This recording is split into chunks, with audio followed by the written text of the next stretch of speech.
नमस्कार, SSN solution channel पर आप सभी का स्वागत है। लास्ट लेक्चर में हमने दिसंबर 2011 में आए हुए कंप्लीट क्वेश्चंस कर लिए थे। आज के लेक्चर में हम जून 2012 में आए हुए क्वेश्चंस करने जा रहे हैं। स्टार्ट हम पार्ट बी के क्वेश्चन नंबर 48 से कर रहे हैं। If the Hamiltonian of a dynamical system is given by H equals to PQ minus Q square, then as T tends to infinity, options हैं हमारे first, second, third and fourth. Okay, तो Hamiltonian dynamical system है, ये इसका formula होगा हमारा P dot equals to minus del H del Q alpha and Q alpha dot equals to del H del P alpha। ये dot है, dot replace कर रहा है dy by dt के रेस्पेक्ट में डिफरेंशिएशन को। यहां हम देखें तो P and Q single terms है, तो ये कन्वर्ट होगा हमारा dP अपॉन में dt लिख सकते हैं इक्वल्स टू माइनस का del H del Q, dot को रिप्लेस कर रहे हैं हम dQ dt equals to del H del P। Okay, ये डॉट है, डॉट को हमने रिप्लेस कर दिया, यहां सिंगल P एंड Q है, तो Q अल्फा हमारा Q होगा और P अल्फा हमारा P होगा। ओके, अब dP बाई dt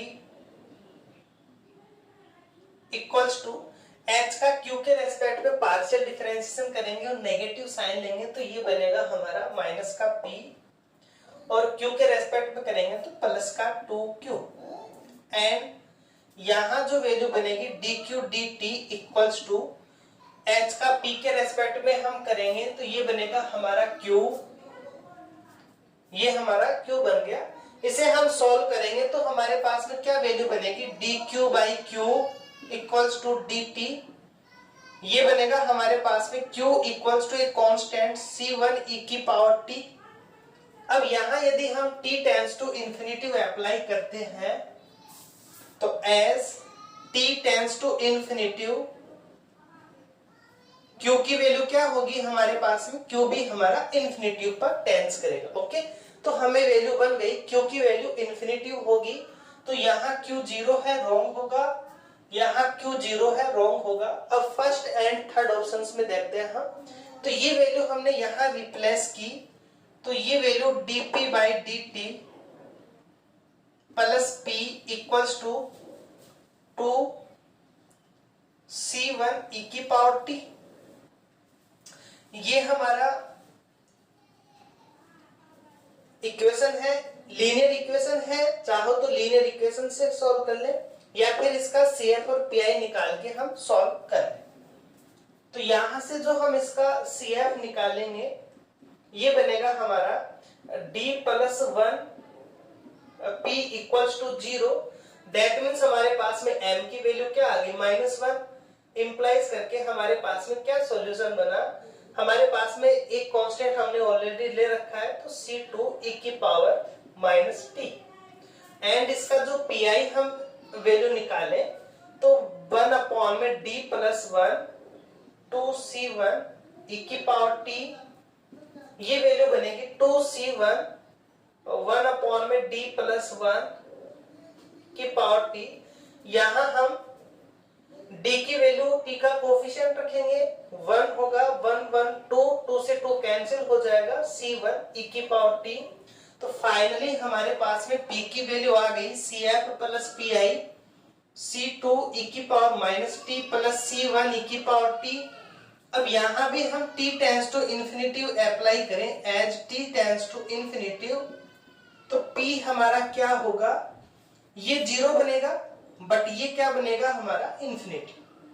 ओके, तो ये हमारे पास में जो वैल्यू है ये वैल्यू आ गई हमारी P टेंड्स टू इंफिनिटी पर। तो यहां जो हमारे पास में राइट आंसर होगा वो हमारा ऑप्शन फर्स्ट हो जाएगा, एंड ऑप्शन थर्ड हमारा डिस्कार्ड होगा। नेक्स्ट क्वेश्चन हमारा पार्ट सी का है, क्वेश्चन 101। क्वेश्चन 101 बेसिक क्वेश्चन है। तो which of the following is are correct?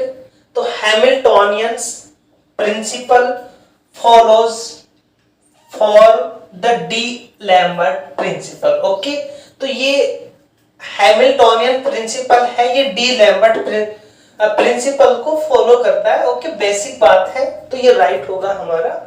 Hamilton's principle is not usually applicable to non holonomic system unless a relation connecting the differentials of generalised coordinate is given. Okay, ये भी हमारा right होगा। Okay, तो Hamilton's principal है, ये not usually applicable होगा non holonomic system के लिए, और ये एप्लीकेबल होगा किसके लिए? होलोनोमिक सिस्टम के लिए। ओके, तो हैमिल्टन्स जो प्रिंसिपल है ये यूजुअली एप्लीकेबल होगा हमारा होलोनोमिक सिस्टम्स के, और यहां हमारा नॉन होलोनोमिक सिस्टम दिया हुआ है, तो ये नॉट यूजुअली एप्लीकेबल होगा, तो ये ऑप्शन भी हमारा राइट होगा। Hamilton's principle follows from Lagrange equations. Okay, Lagrange equations को ये फॉलो करता है। Newton second law of motion follow from the Hamiltonian principle, ये भी हमारा राइट आंसर होगा। तो ये बेसिक नॉलेज पर है, तो इसे आप एक तरह से पॉइंट्स ले सकते हैं जिन्हें आप याद रख सकते हैं। ओके, नेक्स्ट हम देखते हैं क्वेश्चन, एंड आज के लेक्चर का लास्ट क्वेश्चन है, और ये क्वेश्चन भी हमारा बेसिक नॉलेज के ऊपर ही है। Let N denote the Lagrangian of a system then Lagrange's equation are second order differential equation. Okay, ये राइट आंसर होगा, क्योंकि जो लाग्रांजेस इक्वेशन है वो इस फॉर्म में होगी हमारी D by D T del L del Q J dot minus del L upon में del Q J equals to 0। तो इस फॉर्म में होती है, तो ये हमारा एक सेकंड ऑर्डर की डिफरेंशियल इक्वेशंस बनेगी, तो ये ऑप्शन हमारा राइट होगा। Total number of equation is equal to the number of generalised coordinate. Okay, तो यहां ये जो QJ है, ये क्या होता है? जनरलाइज्ड कोऑर्डिनेट्स होते हैं। ओके, ये जो QJ है ये जनरलाइज्ड कोऑर्डिनेट्स होंगे, तो ये QJ जितने होंगे उतने ही हमारे पास में क्या होंगी? डिफरेंशियल इक्वेशंस मिलेंगी हमें। तो जितने नंबर्स ऑफ हमारे पास में जनरलाइज्ड कोऑर्डिनेट्स हैं उतने ही हमारे पास में नंबर ऑफ इक्वेशंस हमें मिलेंगी, तो ये ऑप्शन भी हमारा राइट होगा।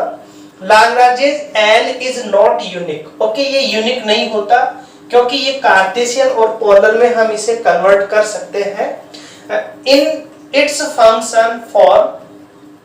ओके, तो ये यूनिक नहीं है क्योंकि इसे कार्टेशियन और पोलर में हम कन्वर्ट कर सकते हैं, but the form of the Lagrange's equation of motion can be preserved. Okay, ये प्रिजर्व्ड होती है, और ये यूनिक फॉर्म भी नहीं होती और प्रिजर्व्ड होती है, तो ये ऑप्शन भी हमारा राइट होगा।